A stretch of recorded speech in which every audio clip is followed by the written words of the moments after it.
Pembacaan Alkitab dalam Wahyu pasal 9. Sangkakala yang kelima. Lalu malaikat yang kelima meniup sangkakalanya, dan aku melihat sebuah bintang yang jatuh dari langit ke atas bumi, dan kepadanya diberikan anak kunci lubang jurang maut. Maka dibukanyalah pintu lubang jurang maut itu. Lalu naiklah asap dari lubang itu bagaikan asap tanur besar, dan matahari dan angkasa menjadi gelap oleh asap lubang itu. Dan dari asap itu berkeluaranlah belalang-belalang ke atas bumi, dan kepada mereka diberikan kuasa sama seperti kuasa kalajengking di bumi.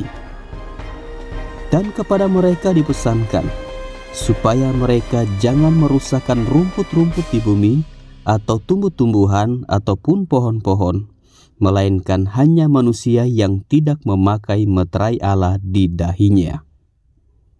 Dan mereka diperkenankan bukan untuk membunuh manusia, melainkan hanya untuk menyiksa mereka 5 bulan lamanya, dan siksaan itu seperti siksaan kalajengking apabila ia menyengat manusia. Dan pada masa itu orang-orang akan mencari maut, tetapi mereka tidak akan menemukannya, dan mereka akan ingin mati, tetapi maut lari dari mereka.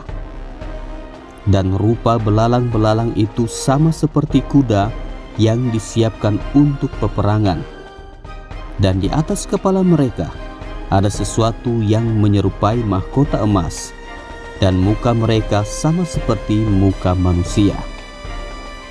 Dan rambut mereka sama seperti rambut perempuan, dan gigi mereka sama seperti gigi singa.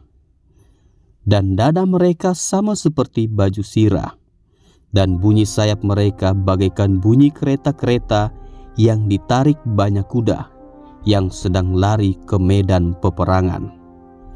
Dan ekor mereka sama seperti kalajengking, dan ada sengatnya, dan di dalam ekor mereka itu terdapat kuasa mereka untuk menyakiti manusia 5 bulan lamanya. Dan raja yang memerintah mereka ialah malaikat jurang maut. Namanya dalam bahasa Ibrani ialah Abaddon, dan dalam bahasa Yunani ialah Apolion. Celaka yang pertama sudah lewat, sekarang akan menyusul 2 celaka lagi. Sangkakala yang keenam. Lalu malaikat yang keenam meniup sangkakalanya, dan aku mendengar suatu suara keluar dari keempat tanduk mezbah emas yang di hadapan Allah, dan berkata kepada malaikat yang keenam yang memegang sangkakala itu, "Lepaskanlah keempat malaikat yang terikat dekat sungai besar Efrat itu." Maka dilepaskanlah keempat malaikat yang telah disiapkan bagi jam dan hari, bulan dan tahun, untuk membunuh 1/3 dari umat manusia. Dan jumlah tentara itu ialah 20.000 laksa pasukan berkuda. Aku mendengar jumlah mereka. Maka demikianlah aku melihat dalam penglihatan ini kuda-kuda dan orang-orang yang menungganginya. Mereka memakai baju sirah, merah api dan biru dan kuning belerang warnanya. Kepala kuda-kuda itu sama seperti kepala singa, dan dari mulutnya keluar api dan asap dan belerang.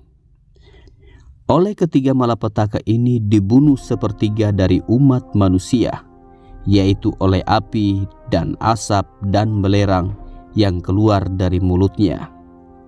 Sebab kuasa kuda-kuda itu terdapat di dalam mulutnya dan di dalam ekornya. Sebab ekornya sama seperti ular.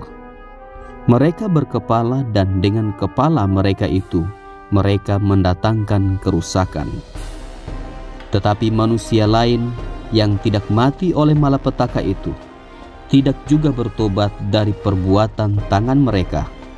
Mereka tidak berhenti menyembah roh-roh jahat dan berhala-berhala dari emas dan perak, dari tembaga, batu dan kayu, yang tidak dapat melihat atau mendengar atau berjalan.